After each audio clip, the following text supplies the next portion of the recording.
வணக்கங்க. நேற்று ஒரு சிஸ்டர் வந்து கமெண்ட் பண்ணியிருந்தாங்க, காய்கறி கம்போஸ்ட் எப்படி செய்கிறீங்க, அதை வீடியோ சொல்லுங்கள் அப்படின்ட்டு. இது வந்து போட்டு கிட்டத்தட்ட ஒரு 35 நாளைக்கு பக்கம் ஆயிடுச்சுங்க. இப்போ முக்கால்வாசி ரெடி ஆயிடுச்சு.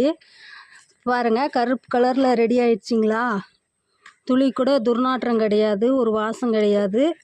நான் மண்ணில் மிக்ஸ் பண்ணி காய்கறி வந்து ஒரு மாதத்துக்கு சேர்த்து வச்சுருவேன். அதுக்கப்புறம் மண்ணில் போட்டு நல்லா கலக்கி விட்டு மோர் கொஞ்சம் ஊற்றி தண்ணியெல்லாம் தெளித்து விட்டு நல்லா ஈரப்பதமாக அமுக்கி வச்சுருவேன். பாருங்கள், ரெடி ஆயிடுச்சா. ரெடி ஆயிடுச்சு. அப்புறம் ஒரு சிஸ்டர் வந்து இந்த புழு வருமில்ல அப்படின்னு சொல்லி கேட்டிருந்தேன். கண்டிப்பாக வரும், இல்லைன்னு சொல்லலை. அது நல்லது செய்யக்கூடிய புழு தான், ஒன்றும் பண்ணாதுங்க. நீங்கள் மிக்ஸ் பண்ணி வச்சுட்டு இந்த மாதிரி மூடி போட்டு மூடிட்டிங்களா, அது பாட்டில் அது மக்கிரும். அந்த புழுவும் சேர்ந்து மக்கிருங்க.